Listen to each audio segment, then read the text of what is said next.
What if I told you that one of the youngest presidents in Africa is now openly saying that many African leaders don't like him because he refuses to bow to foreign powers? It's not a line from a political thriller. It's a real statement, spoken calmly with conviction by a man who believes that Africa has been asleep for too long. His name is Ibrahim Traoré, the current president of Burkina Faso, a small landlocked country in West Africa that has suddenly become the beating heart of a continent's awakening. In a world dominated by global superpowers, where smaller nations often bend under economic pressure or political manipulation, Traoré's words hit like a thunderclap. "There are many African leaders who don't like me," he said, "maybe because I am a danger to them." But then instead of anger came a prayer. May God put love in their hearts, not for us, but for their people. For many Americans over 60, who have lived through decades of world history from the civil rights movement to the fall of the Berlin Wall, this kind of leadership may feel both familiar and foreign. Familiar because it echoes the language of conviction and sacrifice that once stirred nations.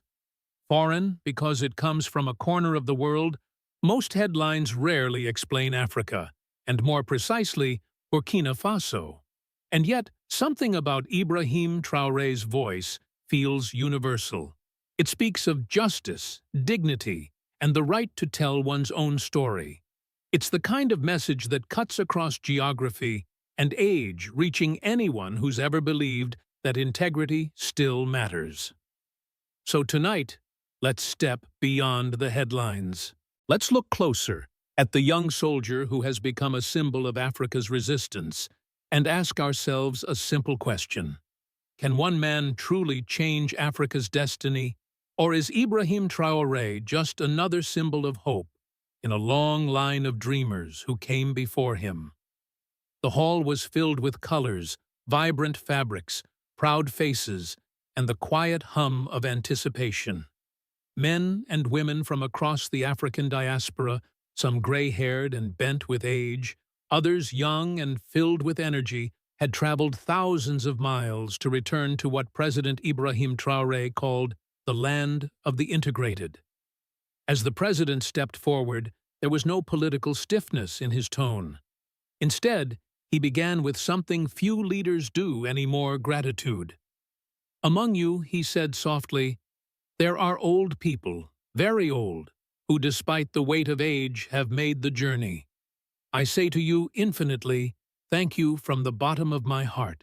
In those words, there was the sound of homecoming, not just for the people listening in the room, but for an entire continent that had long been told to forget its roots. Traoré's message was simple: Africa's children must return not only with their bodies, but with their minds, their skills, and their courage. He spoke of a Burkina Faso under reconstruction, a nation scarred by conflict yet rich in faith. He spoke of new opportunities in agriculture, housing, energy, and industry waiting for the sons and daughters of Africa to build something lasting. "We have decided to remove the financial conditions for our brothers who wish to invest," he announced. "For you, it will only be a matter of the resident card. All other conditions you are exempted." The room erupted in applause. But this was not just about policy. It was about belonging. For too long, Africans abroad had been told that home was unstable, unsafe, or unworthy. Traoré was changing that narrative with a single gesture: come home, invest, rebuild. And behind his words was a deeper message, one that every older listener could recognize: rebuilding after loss. For America's senior audience, it may evoke memories of post-war reconstruction or of movements that sought to restore dignity where it had been stolen. For Traoré, it was a call to rediscover faith in oneself and in one's homeland. He looked across the crowd again. "You are our ambassadors now," he said. "Tell the world that Burkina Faso is far from what the Western media shows. Burkina Faso resists. Burkina Faso stands up. Burkina Faso lives. The applause that followed wasn't simply for the man, but for the spirit of his words, a nation reclaiming its voice. In that moment, the old and the young in the audience became one. It was as if a long-lost family was being reunited, not through blood, but through belief. To the Western ear, his speech might sound idealistic. To the African heart, it was revolutionary. It was the beginning of a dialogue between history and hope, between those who left and those who stayed. And as he ended his address, Traoré did not promise wealth, power, or easy progress. He promised something far more enduring purpose. Communication is a weapon, he said. And no one can tell our story better than ourselves. That statement lingered like an echo, a reminder that words, when spoken with faith, can rebuild nations.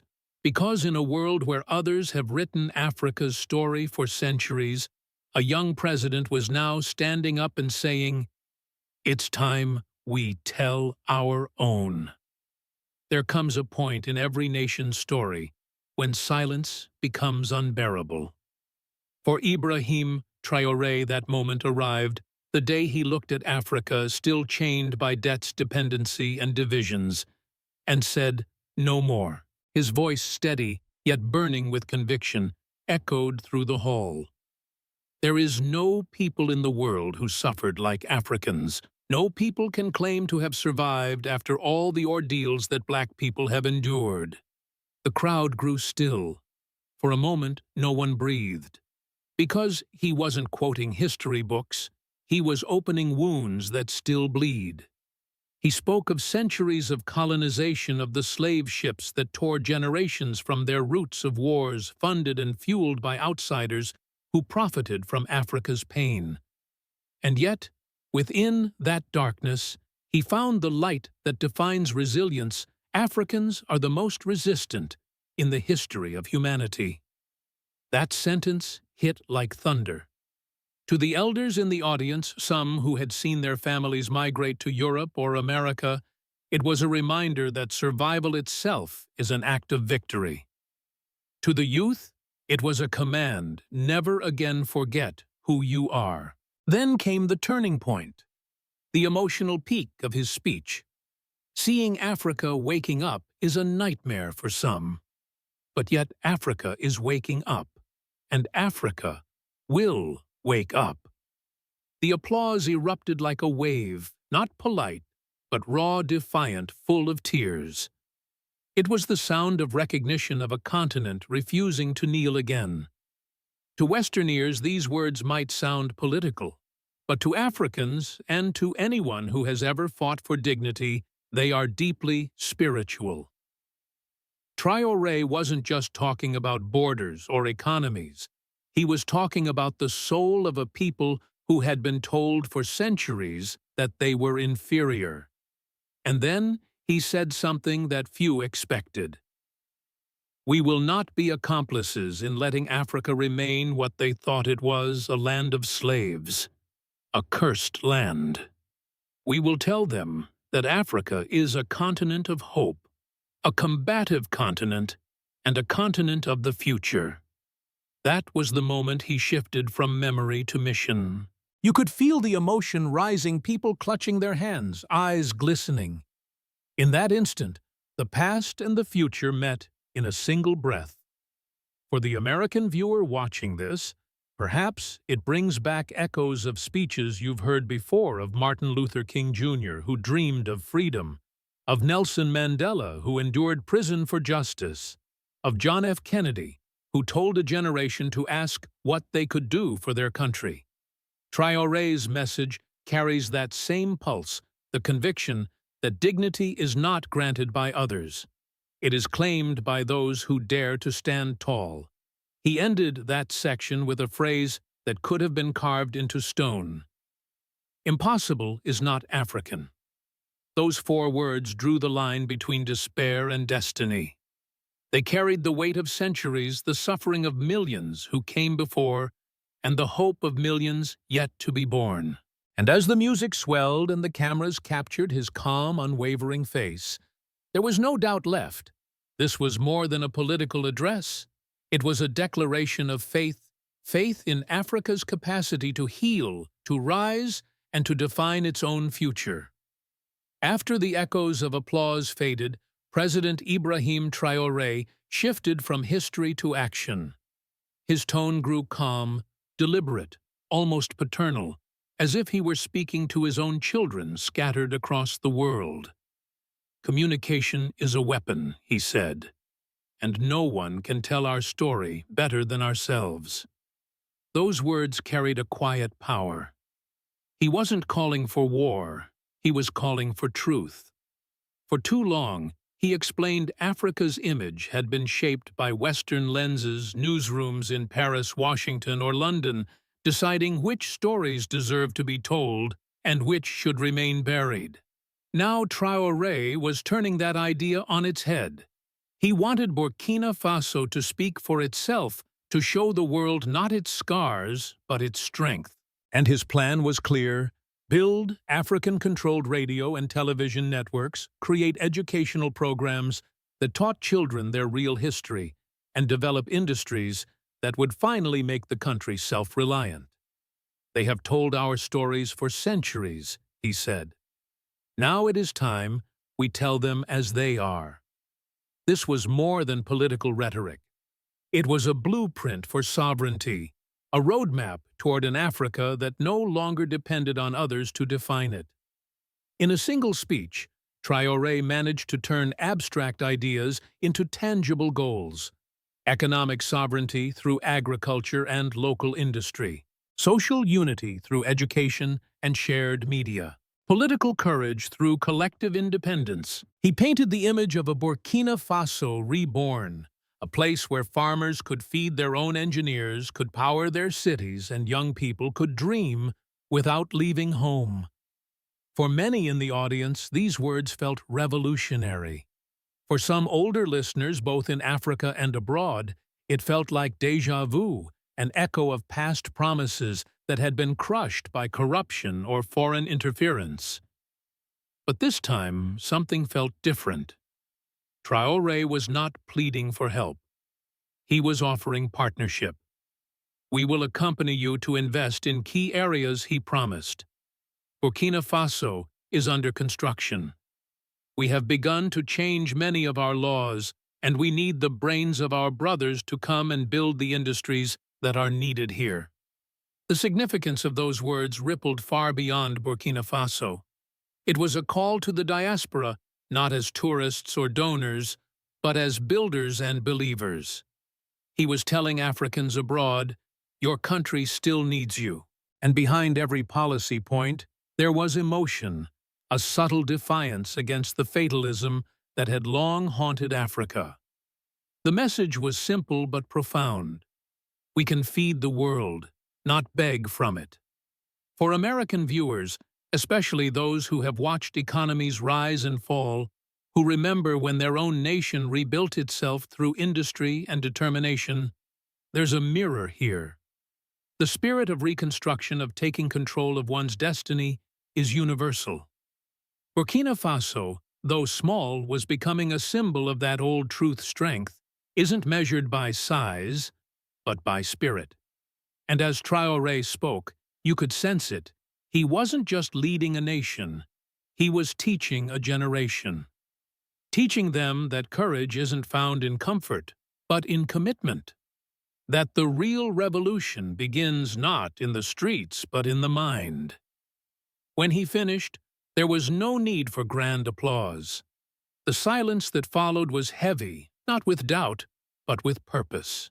It was the silence of people realizing that history was no longer happening to them. They were beginning to shape it. Across the ocean, far from Ouagadougou's dusty streets, Western headlines have painted a very different picture of Ibrahim Traoré. To many newspapers in Europe and America, he's described as a radical soldier, an anti-French populist, or even a risk to regional stability. But on the ground, in the heart of Africa, he is something else entirely, a symbol of dignity. To understand this difference, you have to see how perspective shapes truth. For decades, Africa's leaders who dared to stand alone were often labeled rebels. Thomas Sankara, Patrice Lumumba, Kwame Nkrumah, each carried a dream too large for the world to easily accept.